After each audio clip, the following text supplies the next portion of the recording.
So I studied arts at Melbourne, and I actually studied languages. Oh, that's cool, right? Yeah, so I studied Japanese and Chinese. Right.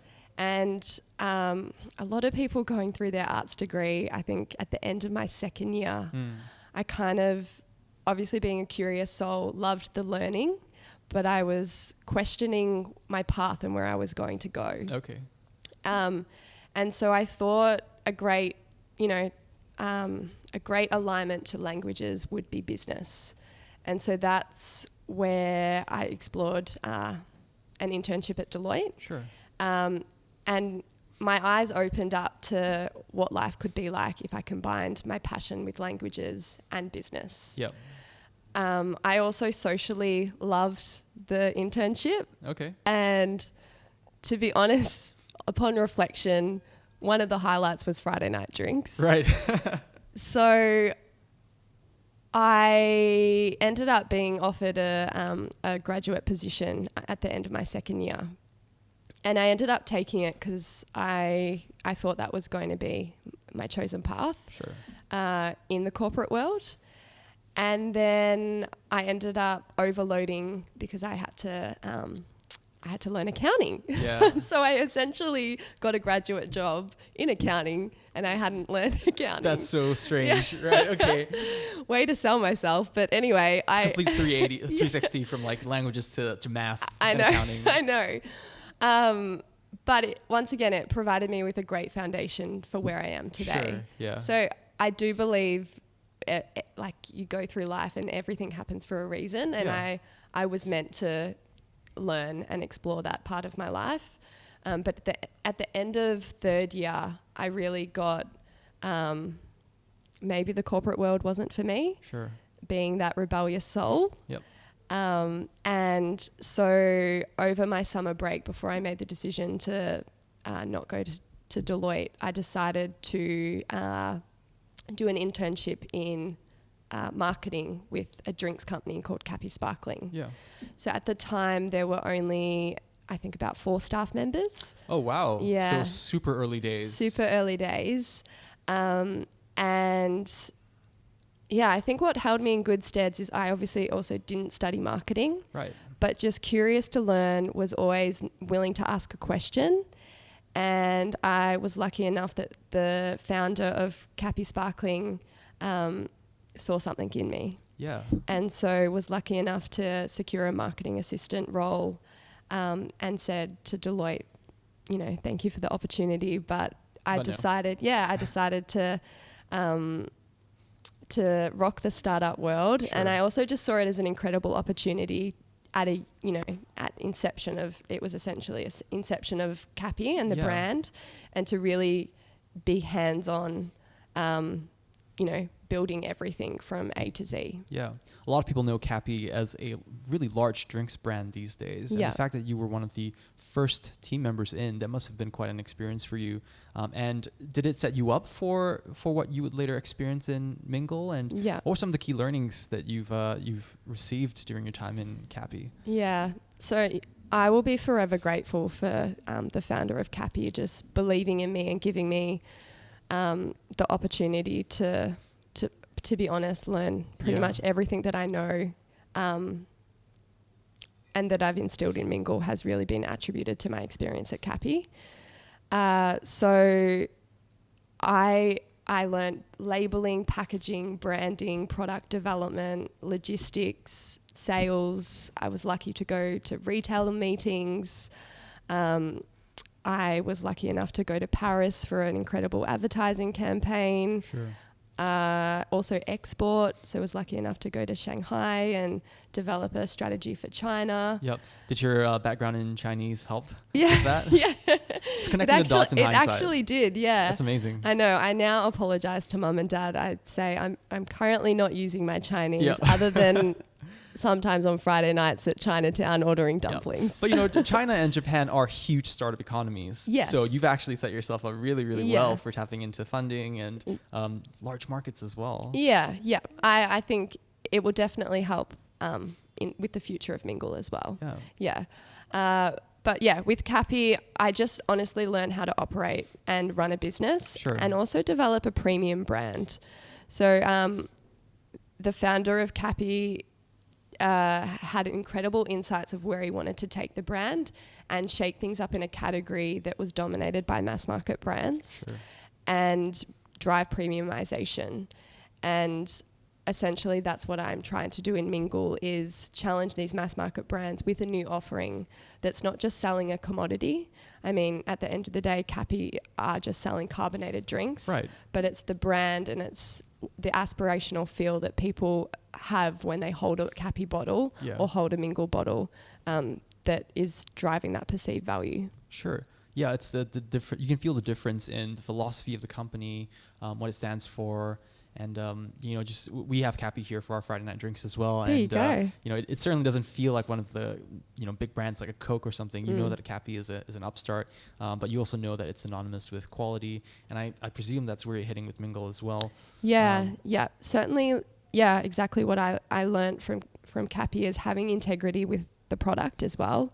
And at the end of the day, if that's compromised, then the brand is also compromised. So having premium ingredients, not having preservatives, and whether that involves, sometimes those ingredients costing more or it not being as economical short-term wise. Sure. I think they were definitely big learnings that I learned from my experience at Cappy. Gotcha. So jumping into Mingle now, you started Mingle, or at least you had the initial sparks of the idea while you were still at Cappy. I know. Where did it come from, the spark or the idea? How did it start? Yeah. So I was 3 years into my role at Cappy, and I had that itch for something more.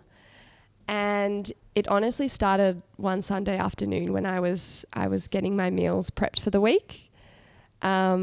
Went to the pantry, grabbed my, I won't mention the name, but grabbed my usual go-to seasoning that I'd just that brand I'd grown up with.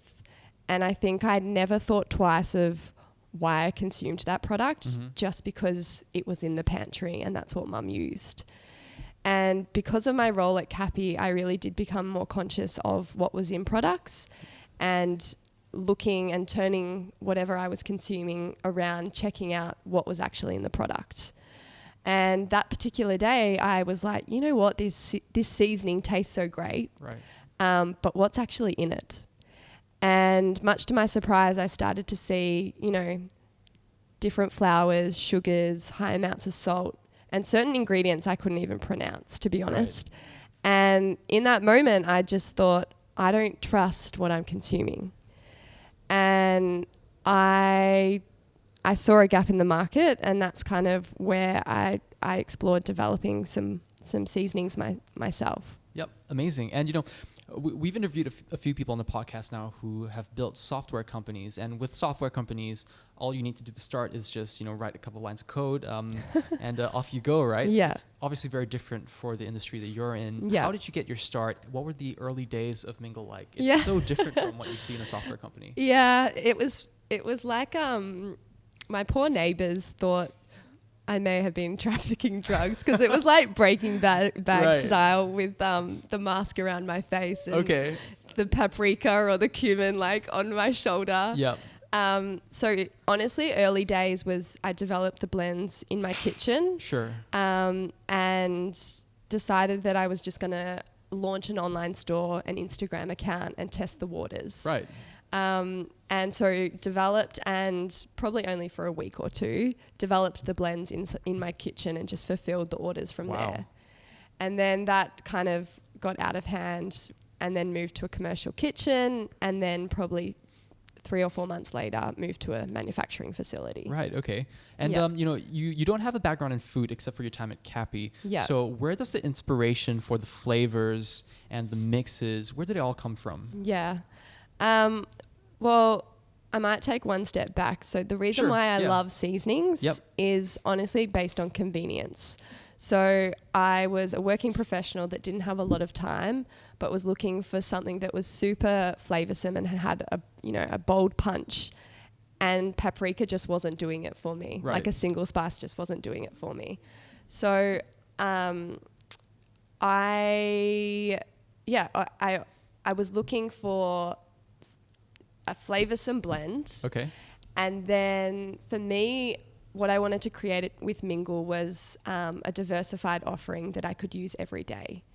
And so I just explored different flavors that were different enough, but would appeal to the general consumer. Right. And started from there. Yep. So I honestly was like, I think there needs to be a garlic and herb blend. Okay. Maybe I'll get creative and develop that blend. Right. And then I was like, you know what? I have Mexican once a week. Why don't I develop a Mexican blend? Right. Okay. And then honestly, it just naturally and organically went from there. And by the end of it, I had 6 savory seasonings. Out of how many seasonings that you've tested? I probably tested about 20 to 25 different flavors. Right. Yeah. Amazing. And so what was the catalyst for you to go, okay, it's time for me to quit Cappy. It's time for me to actually jump straight into running this startup that I founded. What was the catalyst there? So I managed full-time work and Mingle for about 8 months. And the catalyst was I just didn't have enough hours in the day. Sure. And it really just came to the decision of I currently don't have a mortgage.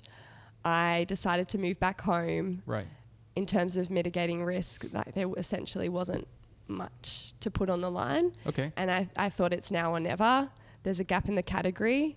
And I'm losing sleep. Yeah. And all poker chips in. It's time to take the plunge and really give this a good hard crack. Sure. What did that extra time free you up to do once you've jumped straight into it? Did you give you more time to think about marketing, about creating new blends, about growing the business? Like, how did your world shift after making that jump into Mingle? Yeah. Well, when I made the shift, it's funny, once again, the sequence of events. So once I really put that out there of all poker chips in, for the first 6 months, I actually was in an incubator program with Chobani Yogurt. Okay.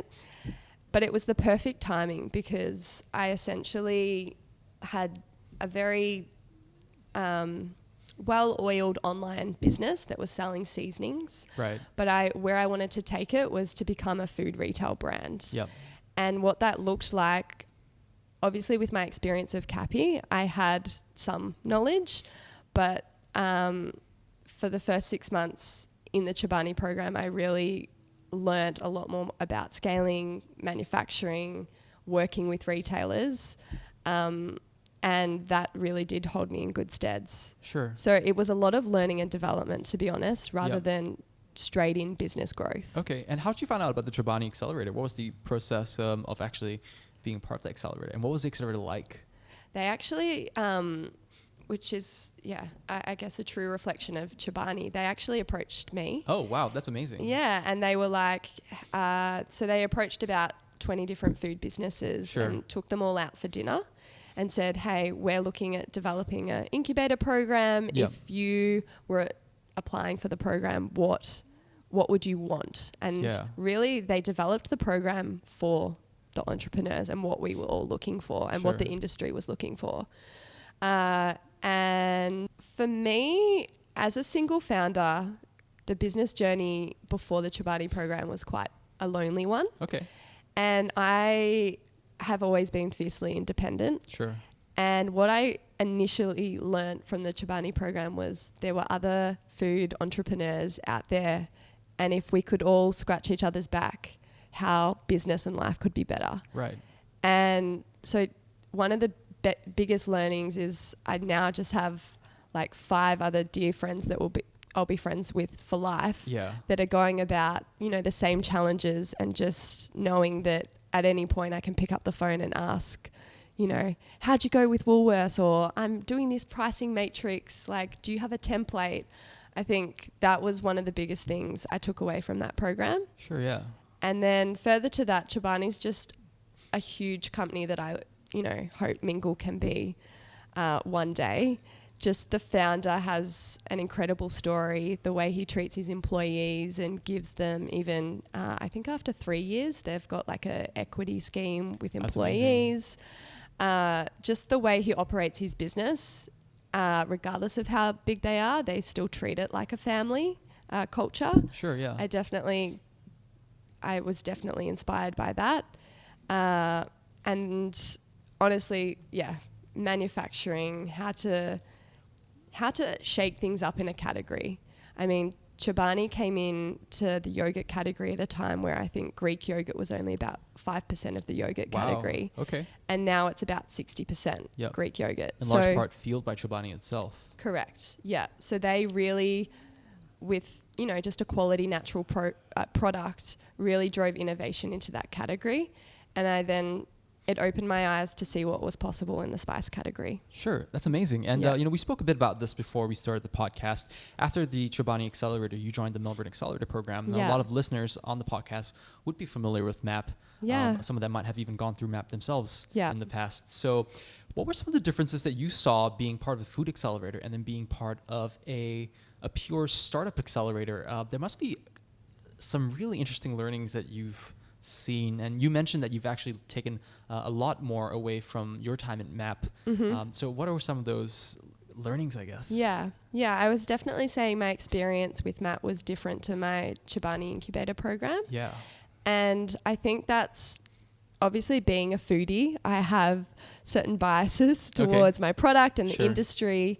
And I was sharing before of how refreshing it was to be around different entrepreneurs from different backgrounds, whether it be engineering, tech, education. It really challenged me, and it allowed me to have a fresh perspective on my business. And that's why I loved MAP so much. Is I seek opportunities to either be the dumbest person in the room or just to seek people that challenge my ideas. And I think MAP allowed me to not only do that, but also to see Mingle as a global business and think bigger. And that's what was really inspiring, being around the MAP cohort. Through your time at MAP, did it prompt you to relook at your strategy and change courses? What was that like for you? What were some of the changes that you made as part of the Melbourne Accelerator program that's gotten Mingle to where you are today? I think I was always quite clear on my vision of where I wanted to take Mingle in a food retail sense. But I think what MAP helped me recognize was, in order to become a mass market brand, I really did need to ask my customers what they liked and what they didn't like about my product, and really be driven by data to influence my decisions on a larger scale. Talk to us about the pitching part of MAP, because one of the big things about the Melbourne Accelerator program is that you actually have to get on stage to pitch to thousands and thousands of people. I know. What was it like for you? It was pretty nerve-wracking. Pretty crazy? It was pretty crazy. I have so much respect for any performer on that who's performed in that theatre. And I was saying before, so there were 10 startups in our cohort, and for launch night I was pitching, I was number 9. So we had dress rehearsal. I remember it quite vividly. We had dress rehearsal, didn't really know any of the startups, meeting for the first time, and sat down and started watching pitch after pitch after pitch. And I just remember the self-doubt and the imposter syndrome certainly permeated through my brain. And you just start comparing yourself to, people's numbers, people's growth, the way they pitch. And I just remember getting up there and having a mental blank in my dress rehearsal. But I managed to pull through on the night. And I won't forget that night. It was definitely memorable, and everyone got around each other. Everyone could sense each other's nerves. But I recently went to the next cohort for MAP night last week. I think it was last week, and it was nice to sit and watch the pitches. On the other side of the table. And you're an entrepreneur in residence now with MAP, so hopefully you can share some of your learnings to the companies as well. And you talked about imposter syndrome a few times, and I really want to get into that, because I think a lot of founders have that imposter syndrome. You're constantly benchmarked by different companies. You see in the news and TechCrunch, company A raises $1 billion, and you kind of go sometimes, who am I to be among this kind of company? How do you deal with imposter syndrome as a founder? Yeah, so I think for most of the MAP journey, I definitely was dealing with imposter syndrome. Yeah. And how I've kind of developed over time is just becoming more confident with my proposition. Right. And also not attaching my full self to my business. I think it's quite dangerous in the startup environment your whole identity to be associated with your brand or your business. Right. And I just found constantly pitching myself at times a little bit, not exhausting, but I just, like, the growth and the numbers of my business isn't a reflection of who Jordyn is fully. Sure. So the imposter syndrome came to probably a little bit of a disconnect with what Mingle was for me. Right. And over time, I'll take one step back of what I was struggling with at MAP was I am so much more than just selling spices. Right. And for people to just see me as a spice brand, I month after month discovered, hey, I need to actually pitch and sell myself in it. Not sell myself. I need to deliver my message in a different way. Right. And I think by the end of the program, I refined that and therefore was more confident in my proposition as a business. Yeah, I just wanted to add a tiny little bit. Sure, yeah, please, yeah. So a lot of entrepreneurs usually launch a business in their, the field that they've studied or worked in. And I obviously worked in FMCG, but didn't come from a food background. So I think imposter syndrome, what I've dealt with is I'm not an expert in spices. Right. And I'm not an expert in food production. And I think I had to feel okay with not being an expert in that. Sure. And the reason why I'm okay now is selling spices, obviously, and seeing business growth. Short-term wise, I was satisfied, but I was like not feeling 100% fulfilled. And actually, late last year, got to the point of there must be more. Right. And I had just been working constantly and not really connecting with my family, with friends, just honestly just working on my business. Right. And I got to the point where I was getting resentful for Mingle. Sure.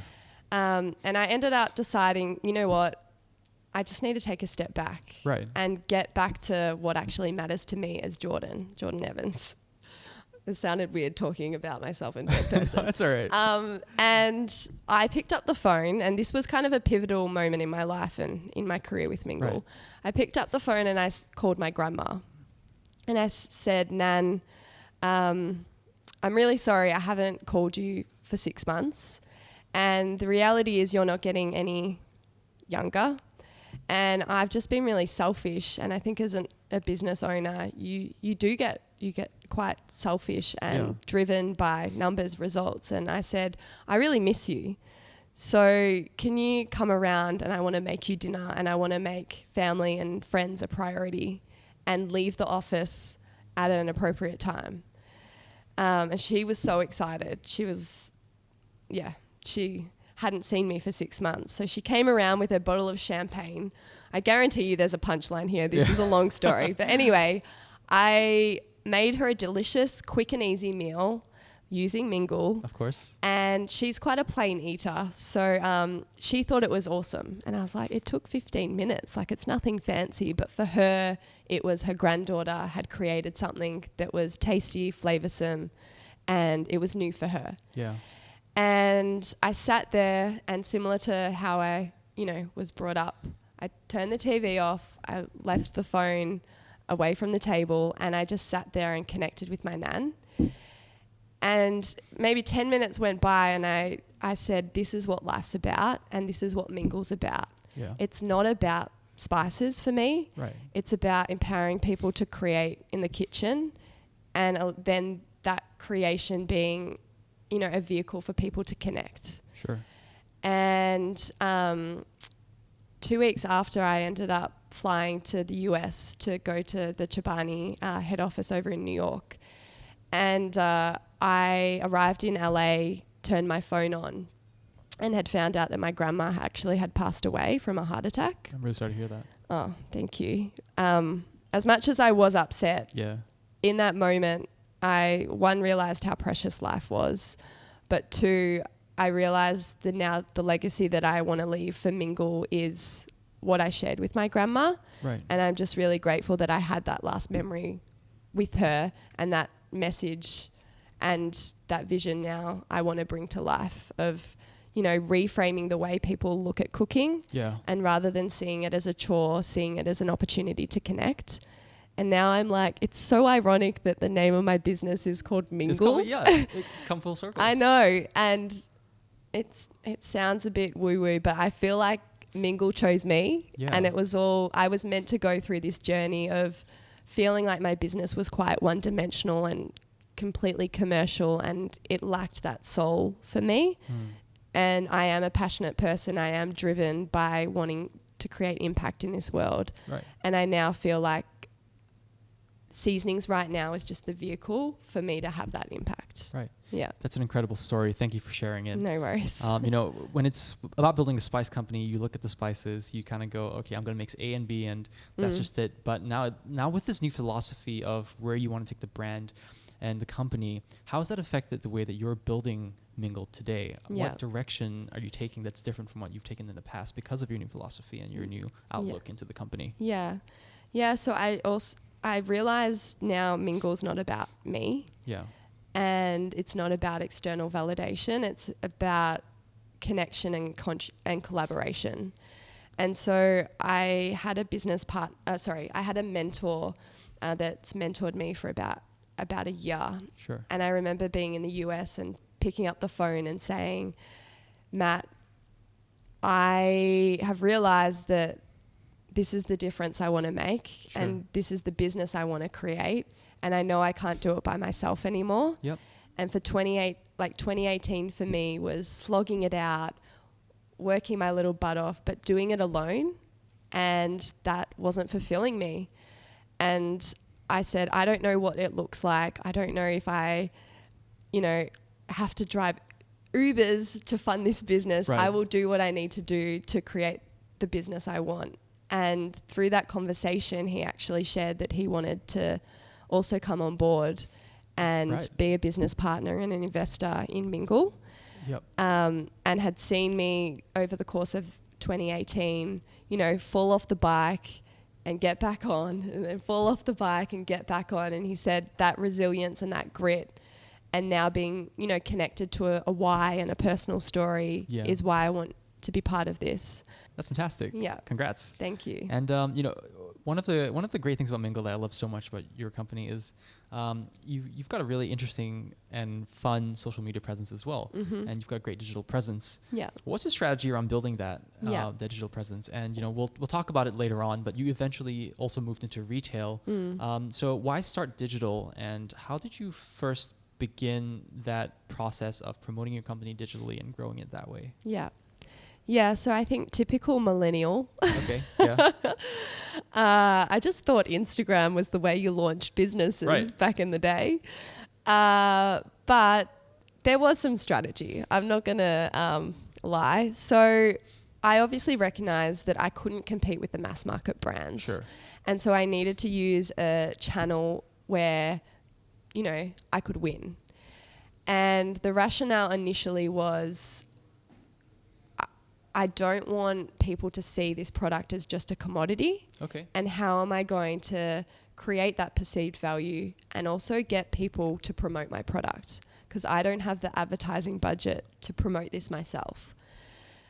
And it's funny, the power of word of mouth. Right. So what I did was I personified each seasoning flavor after a different girl's name that you could mingle with in the kitchen. Right. Interesting. Yeah, so our Mexican seasoning's called Sofia, our Moroccan seasoning's called Sahara, and the list goes on. And who I was targeting were young females aged 25 to 45 who were Instagram and savvy on social media. And what I thought was, if I can treat my seasonings as if they're people and people can build connections, with the seasoning, then through that relationship building, if they treat it like a person, then I'm reframing the way people view spices. And quite naive and ignorant, but it worked.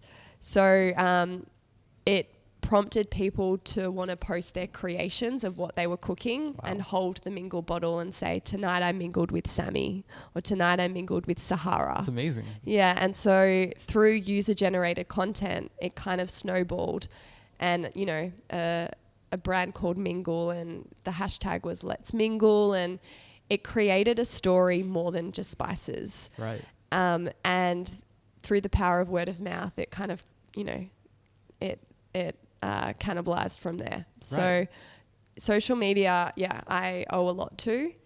And the brand has developed from there. Now that I've transitioned into a retail brand, the girls' names aren't as prominent, and we're moving more to flavor specific profiles. Sure, yeah. On the label. But in early days, that definitely created that loyal brand following. And I also, just through the tone of the voice of the brand, I said the way I want to talk to people is I want it to be relatable. I want it to be approachable. Right. And I just talked to my customers like I talk to my friends. And I think that's something that a lot of mass market brands struggle with, of how can we be authentic? Yeah. And people see straight through it. Yep. And so I think I've been refreshingly real and authentic, and it's just resonated with people. Have any large brands approached you to ask how you built Mingle from 0 to 50,000 followers in such a short amount of time? I'm sure there's some learnings for them that you could share. I'm more than happy to share a few learnings. I actually haven't been approached by brands. Okay. Yeah. They're they're certainly missing out. I do think it's harder to build an Instagram following or a social following nowadays. Right. So I acknowledge that I hopped on at a good time. Yep. But yeah, I certainly am happy to share a few learnings. That's great. And you mentioned that you were moving into retail. You're now stocked in, one of the largest retailers in Australia, Coles. Yeah. But I heard that you've got an interesting story about the time where you tried to pitch to Woolworths in Sydney. You guys have done your research. We tried. So for listeners out there, what was that story? And then I'm sure they're going to get a kick out of this one. Yeah. Okay. So my friends would know this, and I'm definitely working on it. I was on time today, but I am notoriously late. Right.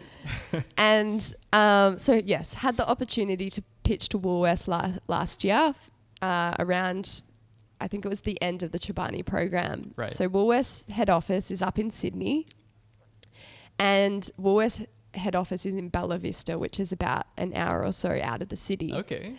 So knowing how I usually operate, I decided to stay at Quest Apartments, which was 10 minutes away from Woolworths head office. And the buyer, which I think was a bit of a test, decided to choose a 9 a.m. meeting. Right. Now, about 2,000 people are trying to get in to Woolworths head office at around 9 a.m. Wow. And I did not know this. Yep. So I think I left about 45 minutes to get to Woolworths and only had 10 minutes to travel. And I remember getting on the freeway and it was bumper to bumper. And I had to veer right. Okay. And waited 10 minutes and I was like, okay, it's all right. I've got time. Another 10 minutes goes by and I am hardly moving. Oh no. And I was in a rental 4-wheel drive and decided, okay, I'm going to hop in the left lane and try and do a U-turn. Right. And did a U-turn and still was not moving. And I think I had about 15 minutes left until it was my meeting. And I've flown up for this meeting. I've worked so hard for this pitch. And I was like, I am not missing this meeting. So having the luxury of a 4-wheel drive, I ended up mounting the curb and driving on the curb illegally to get to Woolworths, and I was like sweaty, hot and bothered, running to the meeting, but I had like 2 minutes to spare. And as I was driving on the curb, I was like, I hope my buyer that I'm pitching to is not in one of these cars. Right. Oh. But it kind of worked in my favor because the buyer came out on time, and he said, you know, how's your morning been? And I said, mate, oh my God, Do you have a story this shows my level of dedication. I just, you know, mounted the curb to get to this meeting on time. But yeah, it was kind of refreshing. And I think one, it mellowed my nerves, but two, he just was like, oh, this person's just a normal human being. And it really created, you know, good banter. And I also I think retail buyers have this rep in the industry of being, I need to choose my words wisely, of, you know, being strict negotiators. Sure. Wow, that was diplomatic. Yeah, super diplomatic. And at the end of the day, they're just real people. Right. So I think it was nice and refreshing that I used that reference, and then the meeting went about in a really casual manner, and I really appreciated that. Okay. And so you did the pitch with Woolworths, and you're now working with Coles. So what was it like pitching to Coles? Any tips for the listeners out there on how to get a pitch across the line with such a big company? I think what has held me in good steads with sales, and whether it's pitching to Coles or Woolworths, is just being empathetic and constantly putting yourself in someone else's shoes. Right. And so rather than, and like what I said with, you know, the startup environment is constantly pitching yourself and going, this is how good I am. These are my numbers. I think what has worked in my favor when dealing with Coles, and a lesson that I've refined over time, is why would that buyer want to talk to me? Right. And how am I going to make that buyer look good? If that buyer is driven by KPIs and sales targets and margins, I need to consider that. Sure. And that needs to be part of the pitch. And if they feel like I know what, you know, they're driven by, it's kind of like it's like human psychology. It's like knowing what people are driven by and then delivering the story and the solution to that.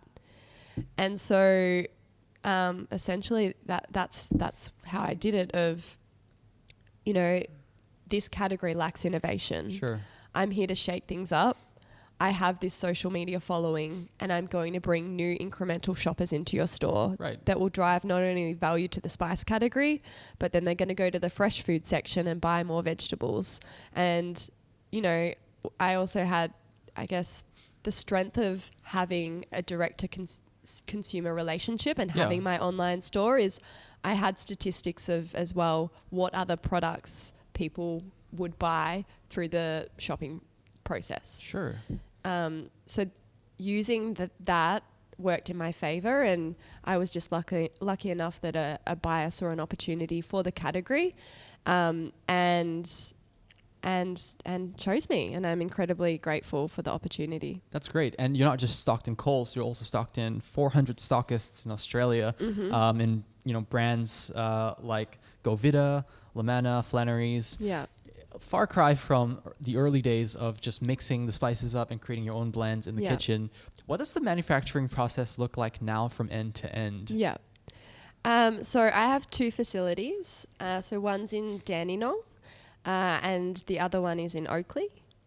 And what it looks like is, so one facility sources all the ingredients, blends them all together based on my recipes. Right. So I own all the IP, which was something that I really was quite strict on, as a lot of third-party manufacturers try and take that IP or manage that IP. Right. And then the spices go to another facility, which is a filling and labeling facility. And what's quite beautiful about that facility is they hire people with disabilities, right, and give them employment opportunities that they wouldn't have elsewhere. So I love going out to that facility, and it's an incredible foundation. Sure. What was the process that you took to actually find these facilities and decide to work with these facilities? Because for a lot of people trying to crack into the market, it's not immediately apparent for them where they should start or who they should talk to. Yeah. Yeah, I think my experience with Cappy and Chobani worked in my favor. Yeah. And also something that I am still working on is working with smaller suppliers, and now I'm at the point of continuing to scale, of working with bigger suppliers and managing, minimum order quantities and run rates and expectations with pricing, etc. So honestly, it started off with a Google. Okay. Google has been my best friend this whole journey. And then going out to the facilities, and it's just about relationships for me, building those relationships, and product is so important. I mean, if the product is not 100%, then regardless of how many Instagram posts or marketing campaigns I do, it defeats the purpose of the product, and it can be compromised, evident by, I don't know, frozen berries or strawberries. Like, the moment the product is compromised, the brand loses integrity. Right. So I've sat with different suppliers, and we developed the blends again. Obviously, I developed them in my kitchen, so we had to ensure consistency from batch to batch, certifications, ensuring food safety, and it was kind of a step-by-step process. And similar to me just always being a curious soul, I've just never acted as if I am an expert and know exactly what I'm doing. And if I don't know, certain jargon or manufacturing language that people use in that industry, I would just ask, hey, I have no idea. Yep. Do you mind explaining that for me? So that's honestly just worked in my favor. Great. Yeah. And, I've got two more questions for you before we wrap up the podcast. Sure. First of them is, you've gotten to this point by yourself, and you're now starting to bring on people onto the Mingle team. Mm-hmm. What does the future look like for Mingle? The future looks like a fully diversified food brand. So at the moment, we're developing a few other products in different categories, which is pretty exciting. Right. Are you able to share which categories just yet? Oh, I'm an oversharer, but I'm not going to share that today. All right. We'll keep an eye out for it. Stay tuned. Yeah. So another exciting thing that I'm working on is, so as I mentioned, having a direct relationship with my customers is still really important. Sure. And so we're exploring different physical stores to bring the Mingle experience to life more. Right. Interesting. Which is I'm really excited about. And then the last one is a community project. So I really want to get more involved in schools and around the community and prompting those dinner table conversations. Someone at the office the other day said, you should do a Have You Called Your Nan campaign. Right. So once I get my business set up with some more resources and team, I really do want to get out into the community and share this message, really to drive, a social change. Yeah. So, that's something I'm really committed to. And I'm looking forward to, forward to that for Nan and for future generations, because I think we're so disconnected in that sense these days. Absolutely. And it brings, it ties everything into the philosophy of your company as well, which is really, really great. Yeah. So my last question for you is, if someone wanted to partner with Mingle or stock Mingle or even just be a customer of Mingle, what should they do? What should they do? Head to mingleseasoning.com. Sure. And please email us. So let's mingle at mingleseasoning.com. And our social handles are Mingle Seasoning. You can direct message us, comment, the likes. I'm pretty sure even on the website I have my email address. So I still am very active with customers. I love being very hands-on with the business. So my email as well, I'm just going to put it out there, is Jordyn at mingleseasoning.com. So just email me as well. That's great. So for everyone out there listening who wants to know more about Mingle or potentially stock Mingle, you know how to get in touch with Jordyn. Jordyn, thank you so much for being on the podcast. I learned a lot today. It's been great speaking to you, and all the best with Mingle. Thank you for being on the podcast. Thanks so much. Thanks for having me.